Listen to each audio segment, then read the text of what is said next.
Salut les truquistes, aujourd'hui on va vous présenter comment faire un multicam avec OBS. Non pas avec une seule caméra, mais avec deux caméras. C'est le principe du multicam. Non, ça peut être drôle. Non. Ah non, Salut les truquistes, aujourd'hui on va vous présenter comment utiliser OBS en multicam avec des boîtiers Canon. Oui, parce qu'il faut savoir que pour les besoins d'un live, en fait, on a longtemps cherché comment faire un multicam avec plusieurs boîtiers. Et on n'a pas vraiment trouvé la solution sur internet. En tout cas, souvent ils parlent de brancher des webcams, alors que là, nous on voulait vraiment à partir de boîtiers Canon. À force de tâter un peu les choses, on a trouvé une solution qui marche pour Mac et qui marche pour les boîtiers Canon qui sont compatibles avec le logiciel Utility. Donc si vous avez un boîtier Canon qui peut se brancher en USB et dont vous avez un retour sur le logiciel Utility, ça peut marcher pour cette solution.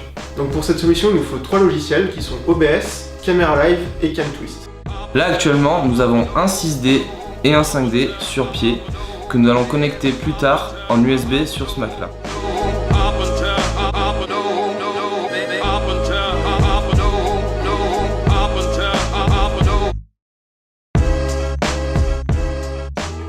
Donc là on vient de brancher en USB le 5D et on l'a allumé. Donc il suffit d'aller sur Camera Live, de l'activer. Le Camera Live a détecté le 5D et que ça l'a activé automatiquement, donc c'est nickel. Il suffit maintenant d'ouvrir CamTwist. On va attendre, voilà, donc là il est lancé. D'aller dans View, de lancer la main Windows, d'aller dans Siphon, double-cliquer dessus, d'aller dans les settings et d'aller chercher notre script Camera Live. Donc là normalement tout est bon. Il n'y a plus qu'à réduire ces deux-là, à aller ouvrir OBS. Donc nous voilà dans OBS. Là on va aller rajouter une capture de jeu Siphon qu'on va appeler 5D pour nous. On dit OK. Et donc dans la source, on va voir qu'il y a Camera Live Canon 5D Mark II. Il suffit de l'activer, d'appuyer sur OK. Et nous voilà dans le logiciel. On peut agrandir. Hop. Et salut. Donc là, il y a déjà la première caméra. Donc maintenant, on va venir l'étape en fait de la deuxième caméra. C'est l'étape un peu plus complexe, c'est l'étape qu'on a un peu galéré à trouver en fait. Donc là, il va suffire d'aller chercher les applications dans notre Finder, de trouver en fait le logiciel Camera Live qui se trouve ici, et on va le dupliquer en fait. Et on va même le renommer, bon ça c'est pas une étape obligatoire, mais je préfère, on va l'appeler Camera Live 2. Et maintenant qu'on a fait toutes ces étapes, on va pouvoir allumer le 6D.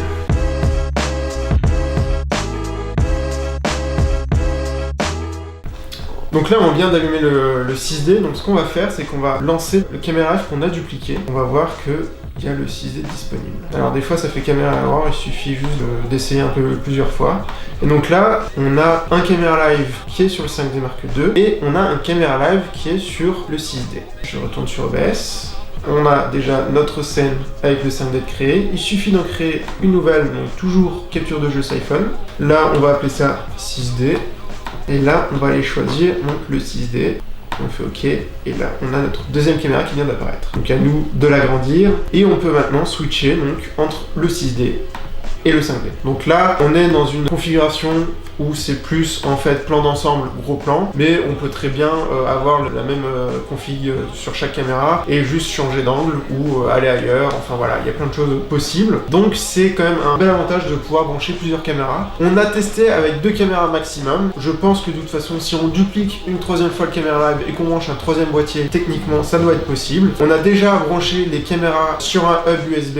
Et ça marche, parce que c'est vrai que sur Mac, il n'y a quand même pas beaucoup de ports USB, donc le fait de pouvoir brancher toutes les caméras sur un seul hub, c'est quand même utile et efficace. C'est vraiment cool pour filmer des conférences, faire du multicam chez vous si vous êtes streamer de jeux vidéo ou des trucs comme ça, bah, franchement voilà. C'est l'idéal quoi. Mais même utiliser la webcam, par exemple du Mac, par exemple là on pourrait rajouter la webcam si on voudrait. Voilà. Parce qu'effectivement, une webcam, vu que c'est par défaut en USB, là c'était vraiment transformer le signal vidéo des boîtiers Canon par le biais de l'USB. OBS le prend en fait comme une webcam tout simplement. Et c'est transformer nos boîtiers en webcam. En termes de latence, franchement, vous en avez très peu. Vraiment très peu. Non, la qualité est plutôt bonne. Ça vaut peut-être pas une connectique HDMI, mais encore une fois, si on veut transformer un signal HDMI pour qu'il soit compris par l'ordinateur, il faut acheter des petits boîtiers. Ça te coûte aux alentours de 130 €, alors que là, pour absolument rien du tout, on a quasiment le même résultat en fait. C'est ça. Tout à fait Thierry. Tout à fait mon cher Thierry. Voilà, du coup j'espère que ce vlog vous aura plu et que maintenant vous allez pouvoir faire du multicam avec OBS. Nous, on se laisse là-dessus, on se retrouve pour de nouvelles aventures. À la prochaine. Ciao.